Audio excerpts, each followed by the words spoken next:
What's up, guys?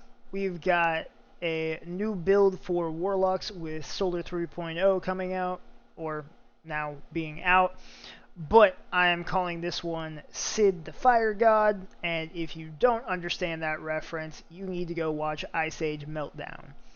But, anyways, I will also reference it a little bit later. I will show you. But, aspects. You're going to be running heat rises so that whenever you consume your grenade, you will get heat rises, and whenever you are in the air, you will get increased melee energy. But also, very nice, because this build is very much a unique playstyle in the fact that you almost always want to be in the air and just raining down hellfire on everybody. So you will be able to fire your weapons, use your melee, and throw your grenades all while in the air. Super fun. That sounded sarcastic. I did not mean it that way. Anyways, Touch of Flame.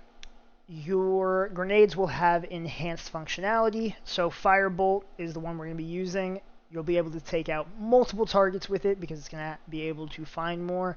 And the maximum range will be very wide, so it is super easy to hit multiple people. Like I said, though, your grenade will be Firebolt. Your melee is going to be the new Incinerating Snap, which is super fun. And Burst Glide, but realistically you can run whatever jump you want. Doesn't really matter. I just like Burst Glide personally because as a Titan main, it feels the most comfortable. And because you are going to be in the air so much, a Healing Rift isn't going to help you that much, so I recommend running Phoenix Dive. And whenever you have heat rises, you will be able to get restoration whenever you dive from Phoenix Dive. And anything around where you land will be scorched, which is super nice. So, super, obviously, going to be Daybreak because this is more of a damage-based build. But the fragments you're going to be running is Ember of Eruption. This is temporary. Whenever Bungie re-enables it, I would recommend running Ember of Benevolence. So whenever you are Radiant, which will be almost all the time, you're going to have that increased grenade, melee, and class ability regen. And then next up, we have Ember of Combustion. Final blows with your Solar Super cause the targets to ignite, and you get plus 10 strength, so nice little bonus there.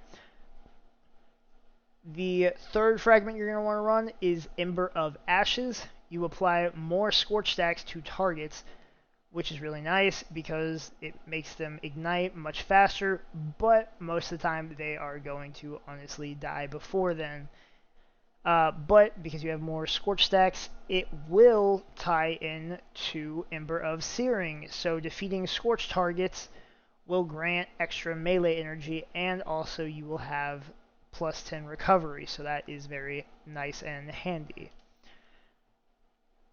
We will start out with the exotic of choice for this build, which is Dawn Chorus. And this is why I named this build Sid the Fire God, because this helmet just heavily reminds me of Sid the Sloth from Ice Age, and if you don't see it, well, you're wrong. But we're going to be running a Arc Elemental Affinity with Seeking Wells. That way, since you're going to be up in the air, moving all the time, whenever you do land, the Elemental Wells will come to you. And because we're going to be using our melee so much, I say run double hands on so that you get your super energy faster, because Dawn Blade is the longest cooldown ever, and to be honest, now that they've gone through all the changes with Solar 3.0, I really think that they should probably bring that down just a little bit. But the perks of running Dawn Chorus is that your Daybreak will scorch, and also Scorch effects deal more damage, and that is across the board. It's not just with your Dawn Blade. And you gain a small amount of melee energy each time your Scorch effects damage a target. And because of the fragment, every time you defeat a Scorch target, you're also getting melee energy. So it just all ties together so well, and I absolutely love it. On your gauntlets, I recommend running a solar elemental affinity so that you can take advantage of bountiful wells, so that whenever you create your elemental wells, you're going to be getting extra wells with each time you make one. And then impact induction, causing damage with your melee attack, reduces your grenade cooldown. And I was messing around earlier, but I will say run overload rounds because of you are going to use I recommend at least running a auto rifle, because while you're in the air, it's just a lot easier to spray down from above than try and be precise. For the chest piece, it can be whatever elemental affinity you have, does not matter, all of these are neutral mods. But you're going to be running Melee Wellmaker, so that whenever you use that Incinerating Snap, which you're going to be using quite often, you're going to be creating a Elemental Well. And because you're running Bountiful Wells, you're going to be creating more than one. So, because you are in the air, I recommend running Sniper Damage Resist, because you're going to be farther away from your targets and more likely to have to deal with snipers. And then Armor of the Dying Star, because having dual damage resist is just a really nice perk. Next up, we've got the boots. We are going to be running Solar Elemental Affinity to be taking advantage of Well of Life. So whenever you pick up those elemental wells, you're going to be getting increased regeneration. So it's just really nice to have, since you're always going to be up in the air and stuff. Whenever you pick up those wells, getting that increased regeneration, helping you stay alive in the air. And then Innervation, just, whenever you pick up an Orb of Power, you get reduced grenade cooldown. I think it's a great great mod. And then Recuperation, replenish your health each time you pick up an Orb of Power, also a very solid choice. Finally, as far as the mods go, I recommend you can run whatever you want, but I say run a Arc Elemental Affinity.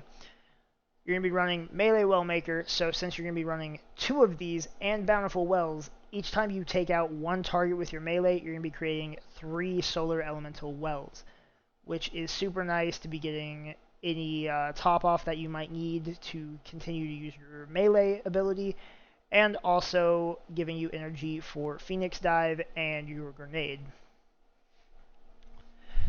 The class item mod I recommend is Solar Fulmination. Your ignition do increased damage and have an increased radius, so whenever you're using that Dawnblade and taking out a target, you're going to have that increased explosive damage, and it's going to be able to help you with Ad Clear much better.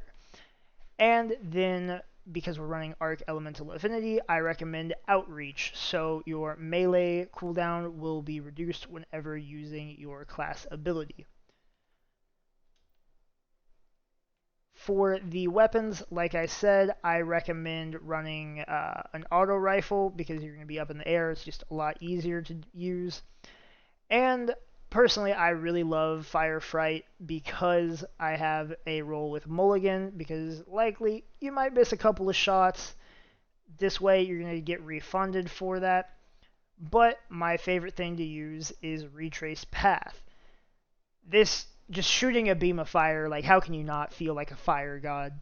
But I like to run Subsistence so you don't have to reload, and Golden Tricorn for that damage boost, and because you're going to be using your abilities a lot, you're getting that extra damage boost and extra timer. And just for fun, I decided to throw Gjallarhorn in there for the exotic, so when you're up in the air, you can just shoot a giant Gjallarhorn destructive missile and wipe everything that somehow lives. Finally, we've got the little look for this. As I said, I feel like this looks like Sid the Sloth from Ice Age. But Dawn Chorus, I don't have any shader or anything for. But on everything else, I have Vitrifill Duality. I am horrible with words. I apologize. But I ran the new Dawn Singer Eververse ornaments on all of the rest of the armor. So how this works is consume your grenade, get heat rises, run in there, get up in the air, blast everything away. And I completely missed and did not kill anything because I am trash. But you, again, drop down, Scorch, almost having my melee back even though I had absolutely none.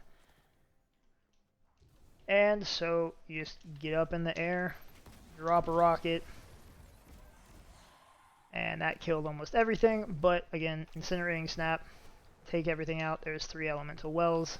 You have your melee right back, and you don't have to use Claws of Ahamkara like everyone else does.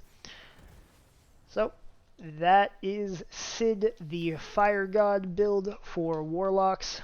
Thanks for watching. I will see you with another video on Wednesday. See you next time.